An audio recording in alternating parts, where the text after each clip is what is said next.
4 ही घंटे लगभग मैथ्स का भी होता था, 4 साढ़े 4 घंटे, 3 घंटे के आसपास जीके हुआ करती थी और एक मॉक हुआ करता था डेली।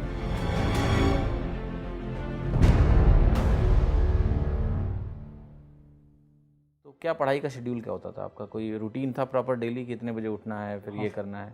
शेड्यूल तो था सर मेरा, एक्चुअली गाँव में रहता था तो मुझे ये लगता था कि मैं ऐसा शेड्यूल में रहूँगा तो आसानी से हो सकता है, मतलब शेड्यूल में रहूँगा तभी हो पाएगा।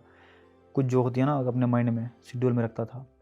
ज़्यादा मतलब ये नहीं था कि मैं इस सब्जेक्ट को इसी टाइम पे पढ़ूँगा, बट हाँ 2 चीज़ें मेरी फ़िक्स थी। रात को सोने का टाइम 11 बजे तक मैं हर हालत में सो जाता था। सुबह साढ़े 6-7 तक उठता था मैं, मतलब ये नाइट में सोने की आदत मैंने डाल रखी थी। पूरी प्रिपरेशन फ़ेज़ में मेरी पूरी प्रिपरेशन दिन में हुई थी और सुबह मैं इंग्लिश पढ़ता था हमेशा। बाकी चीज़ें फ्लक्चुएट करती थी, बट मेरी इंग्लिश की मतलब मैंने कभी भी इंग्लिश का टाइम चेंज नहीं करा। सुबह मैं 7:30 बैठता था पढ़ने, 11:30 तक इंग्लिश पढ़ता था। और तो मेरी और पढ़ते कैसे? कोई टेबल चेयर लगा के बाकायदा या फिर? टेबल चेयर और बेड, जनरली बेड पे ही सो के मतलब चलता था वो तो थोड़ा बहुत। बाकी टेबल चेयर मेरे पास रहती थी तो टेबल चेयर पढ़ता था। बट मेन ये थी कि इंग्लिश का शेड्यूल फिक्स हुआ करता था। सुबह-सुबह मैं इंग्लिश का अपना पूरा जो भी मेरा टारगेट रहा करता था कि मैं एक दिन में इतने वोकैब, इतने ग्रामर की चीज़ें और इतनी ये तो ये चीज़ें। टारगेट कब सेट करते थे आप? ये टारगेट मैं 1 दिन पहले सेट करता था। ओके।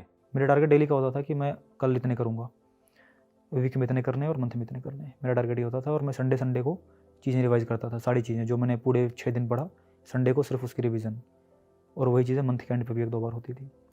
तो डेली का चलता था ये। सुबह इंग्लिश फिक्स रहा करता था। दिन में कभी-कभार अगर नींद आने लग गई तो क्वांट पढ़ लिया। जनरली क्वांट ही ज़्यादा पढ़ता क्योंकि दिन में नींद आती ही थी, हमेशा ही। तो उस टाइम पे मैथ पढ़ता था मैं, शाम में जीके पढ़ता था। तो ये कितने घंटे एक दिन में लगभग आप घंटे devote सर करते? 4 घंटे तो कम से कम इंग्लिश पढ़ता था मैं। ये मैं प्री के टाइम का बता रहा हूँ, 4 घंटे ऑलमोस्ट इंग्लिश का, 4 ही घंटे लगभग मैथ्स का भी होता था, 4 साढ़े 4 घंटे। 3 घंटे के आसपास जीके हुआ करती थी और एक मॉक हुआ करता था डेली। प्री के टाइम पे मैं मॉक, वो जो प्रीवियस ईयर वाला मॉक था ना, क्योंकि मैं प्रीवियस ईयर तो कर नहीं रहा था अलग से, तो मॉक के थ्रू ही करता था। तो मैं वो एक मॉक डेली हर हालत में देता ही देता था।